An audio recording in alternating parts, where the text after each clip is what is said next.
product provided by Nintendo. Xenoblade X Definitive Edition, not anything else. The $80 game. It's become a bit of a hot topic recently because of the price of certain Nintendo Switch 2 games. Hello, Mario Kart. But let's also be honest here. Companies were bound to do this eventually. Nintendo just got out ahead of a lot of people. Heck, I think most people expected this conversation to ignite when it came to GTA 6. Quite a few people were expecting that price tag to be even higher, and it may still be. But after this current generation normalized the $70 price tag, it seems developers and publishers still want more. Let's talk 80. Hello everybody, I'm Jmulls. And yeah, to say this conversation spurs on a lot of heated debate would be an understatement, because at the end of the day, it's all based around what do you value. But there's a few arguments that people make in defense of publishers and developers charging ever more for games that I kind of want to break down and give my rebuttal to. I want to tackle this from my own personal perspective, but also what I think the industry at large is going to do in response to games like Mario Kart being price tagged at 80.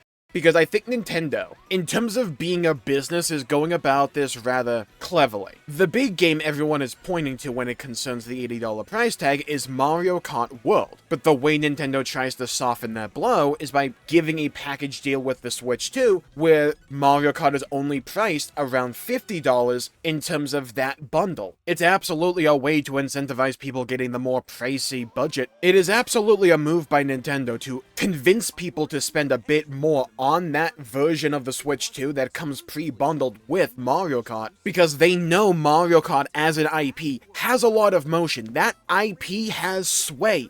People love Mario Kart. It's one of the highest selling games and series ever. It is an iconic series, and they know people are willing to go out of their way to get their hands on it. It is a game that by itself will move units. And when you have a game series with that level of swagger about it, they know they can spearhead the charge to try and normalize $80 price tags using an IP like that. It's why everyone thought GTA 6 was going to be the one to really spearhead the charge for $80, $90, even maybe $100 games, because they know no matter that price tag, people are going to buy that franchise. The hype machine is simply too big surrounding it. Personally speaking, I'm not all that interested when it comes to Mario Kart, and there's no way in actual hell I would ever spend $80 on a game that I rarely ever play. But I don't speak for everyone, and I'm sure that a lot of people will still spend $80 on Mario Kart. And it's also Nintendo here. Their games don't go on sale for that big of a discount or even that often. So unless something big happens in terms of their policy shifting, I think we can imagine that Mario Kart World is going to be priced at $80 for a long while. Now, I don't like the $80 price tag. The more you charge for a game, the more it better be worth it. And while Mario Kart isn't worth it for me, I can imagine a lot of people out there saying, yeah, I'm willing to spend $80 on my favorite game.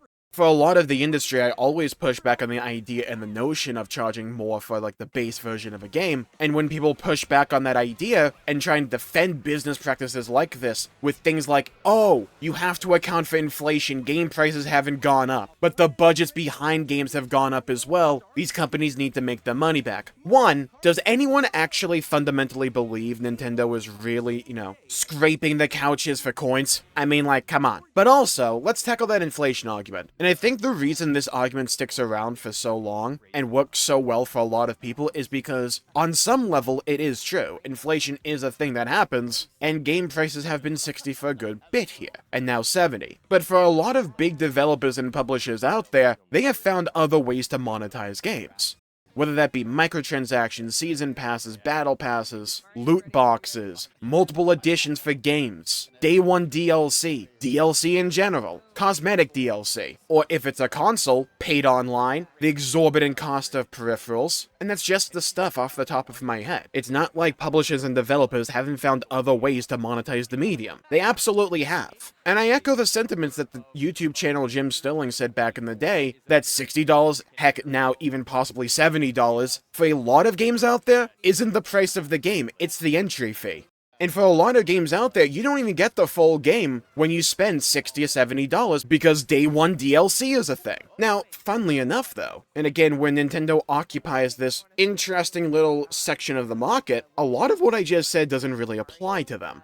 Nintendo isn't known for egregious monetization when it comes to like in-game stores or anything like that, or battle passes or season passes. Maybe a couple of games have them, but it's not something that is normalized across all of Nintendo's games. When you bought Tears of the Kingdom, you got all of the game. Unless I'm grossly misremembering something, and I just don't think I am, unless you want to count amiibo stuff. Which, I mean, fair play, but still. I think most people will recognize that's not nearly as egregious as a lot of other developers and publishers that are out there. But there's a few arguments that are being used nowadays to justify the $70 price tag or the $80 price tag, soon to come, because don't get it twisted, publishers are looking at these Nintendo games, hoping they succeed so they can justify going to $80 as well. They just don't want to be the first one in the door, unless their name is, I guess, Nintendo or Grand Theft Auto.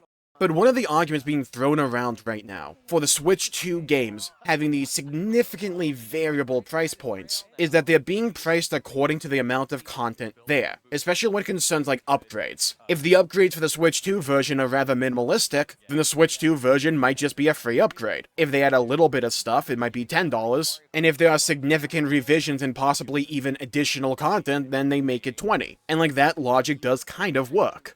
It's like, look at the new Kirby stuff that essentially looks like an entire new DLC being attached to the Switch 2 version. And since it's new content, it does make a bit of sense that it would be priced. We can debate on the actual dollar number there, absolutely, but like, on principle, that makes a bit more sense than just say, oh, this game now runs at halfway decent frame rate, please give us money. Especially for games that people have already bought, it just feels like a slap in the face. And I think the thing that will be applicable for a lot of people when it concerns $80 price tags going forward, because I do think it's going to be normalized, because I think enough people are going to buy games like Mario Kart and other games down the line, especially GTA 6 if they do go down this route. I think enough people will buy it to, justify the price tag. But when it concerns the perceived value proposition for why games are priced at certain points, it doesn't always make sense. At least to me. You see, Mario Kart's not the only game on the Switch 2 that costs $80.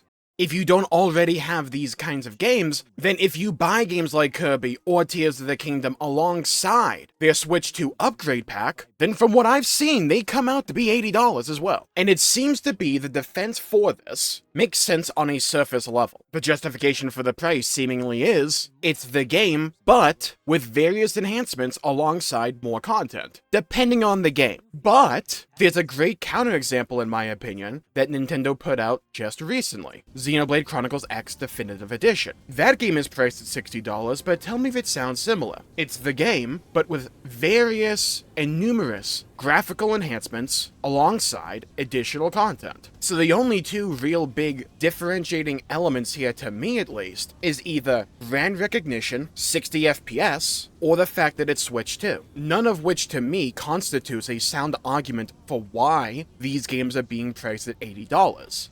But at the end of the day, it'll be down to the consumer to judge whether or not these, value propositions are worth it. There's no doubt in my mind that Nintendo will lose sales when they decide to put a game at $80. Their mental math is probably the money they're going to accrue by the people who are going to buy it no matter what will outweigh that. And personally speaking, I'm not entirely sure that they're wrong on this. Heck, I play World of Warcraft. There are a lot of people that bought a virtual mount in the game for $90 simply because it provided convenience that you could have access to in the game for free if you just go out of your way for about 30 seconds. But a lot of people were willing to fork over plenty of cash for just one in-game mount. When we're talking about a whole game, I'm sure there will be plenty of people out there that are willing to spend this money on that. And it's not like I'm completely, innocent on this element either. There are only a few series, but I could see myself realistically spending something like $80 if it's coming from a series or a developer that I truly love and appreciate. Monolith from Nintendo, funnily enough, a new single-player FromSoft game, something Final Fantasy, and a Warcraft 4, because I want to speak that game's name into existence at this point. And I'm sure I'm not alone on this. Maybe not necessarily in regards to what you would get for an $80 game, but I imagine for a lot of people out there, there are a few series you would be willing to go the extra mile for because you're a big fan of that series for whatever reason. However, for me, the higher you go in price point, the better value I better get. The game should be better than ever, it should have a lot of content for me to sink my teeth into, and if developers at large are able to convince people that, yes, this game is worth $80 and your time, then that is one argument. For me, where I really push back, as I did when we went to $70. You see, actually, back on the stands, we had games at $100. Yeah, well, it's 2025. When I push back on games that go for 70, or now I guess at this point 80, and you already have multiple editions of your game, you have day one DLC, you have microtransactions or an online store, kind of the same thing. Though I'd really hesitate to call some of those transactions micro. Battle passes, season passes, etc., etc. I take issue when games like that try and justify going even higher in price for the base price and chalking it up to like inflation, because you already found other revenue streams to take advantage of and to accrue money from. Don't try and guilt trip the player, the consumer, just because corporate wants an even larger profit margin. That to me is when I really push back, is when you try and treat me as the consumer as an idiot. And as much as I would love to say consumers at large will push back against prices going even higher, I don't think it will happen. One, people love Nintendo games too much, and people, I can imagine, are willing to go the extra mile for Nintendo games if they're their favorite series. Like, when they eventually put out the next 3D Zelda game, does anyone think that game's gonna be anything under 80? And following that logic, does anyone think that game would be a financial failure? I don't believe it, and they haven't even announced it yet. They are just various IPs that are out there that have enough swagger to be able to pull stuff like this off. Mario Kart is one of them. May not be for me. The only way I would get Mario Kart is if I get the bundle, but I'm not paying $80 for a game that doesn't particularly appeal to me. But at the same time, and on the same notion, Nintendo are being rather clever when it comes to increasing the price of games because they're relying on the value argument and essentially trying to boil the frog by trying to offer the argument that, see, not every game we will put out will be at $80. We have it priced based on what we perceive the value to be. That's trying to create in the back of people's minds that the best games they're going to put out with the most content, the best value, will be at $80. And you'll question if a game isn't, because what's holding that game back? What do they perceive about this game specifically to be of lesser quality or value compared to something else? It's arbitrary, and that's the problem. No one necessarily wants to be the first one in the door when it comes to this issue, because they get the most heat. But Nintendo's doing it with Mario Kart, because they know they can get away with it. So when more games in the future get priced at $80, there's already precedent, so it doesn't come as a surprise for a lot of people that are out there. It's all these various elements that are trying to normalize the idea of the $80 price tag, to make it sound desirable and to make it sound like it's a good deal, even though, in my opinion, the justification for the $80 price tag for most games that are out there falls apart with anything deeper than a surface level analysis. And like I talked about before, when it concerns Mario Kart specifically, which is the big game being advertised at $80, it's only valued at $50 if you get the Switch 2 bundle that includes the game. So there are people that will run defense for that game specifically because you can technically get it for $50. But in my opinion, that doesn't excuse the $80 price tag. But also, like, let's be realistic here. What's the point in excusing it? People are going to buy it anyways. And that's just the reality of the situation. I would love to be proven wrong on this, I just don't think I will be. I could see pushback if Nintendo just prices out a large chunk of their demographic, because the Switch was championed for the longest time as being the budget-friendly way to get into gaming, because the price of admission was just low. But that is simply just not the case when it comes to the Switch 2, which at a $450 price tag, no matter the case, if you think it deserves it based on power alone of the console, it is still a hefty price tag even in the year 2025. And then when you have a lot of your big budget, your big heavy hitting games being priced at $80, that is a lot of money. And there is a reality out there where they just price out a large portion of their player base because they simply can't afford or don't see the value enough in an $80 game. That world could exist, and I'm sure they'll lose some sales figures. I don't see the sales of the Switch 2 being the same in terms of the overall lifespan as the original Switch. But if the rest of the market catches up, and they will, if Nintendo's able to pull this off and they start pricing their big heavy-hitting, big-budget AAA games at $80, and if the next generation of Xbox and PlayStation comes out and their consoles are priced even higher than the Switch 2, then Nintendo finds themselves in the same exact position. It's just all the numbers across the industry and wide went up. And that could be Nintendo's play here. And I also think it could be the play of the rest of the market. They want Nintendo to succeed here because they also want to price their games at $80 because it would make them more money. And it's just one of those disappointing realities of modern gaming, in my opinion. Because I think it will be proven to be the reality. But like, as was the case when games went to $70, if people view it to be worth it, if they view the value to be there, then people will buy.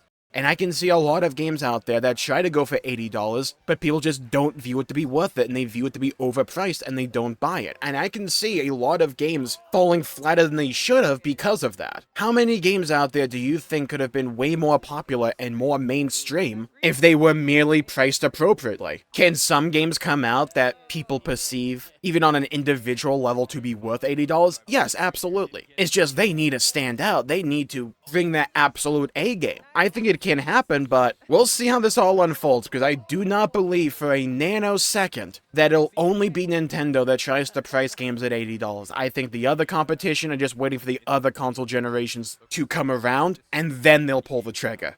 So we'll see. And with that, I'll call the video there for the day. Thank you all for tuning in. Please leave a comment down below with what games do you think would be worth $80 to you that are upcoming? Or what game or series would you be willing to drop $80 on, if at all? I'd love to hear your thoughts, hear your opinions, and hear your examples. Stay safe, have a great day, go play some video games if you can, leave a like and subscribe. It really helps the channel out and helps support future content, and I greatly appreciate it. Bye bye everybody, until we meet again.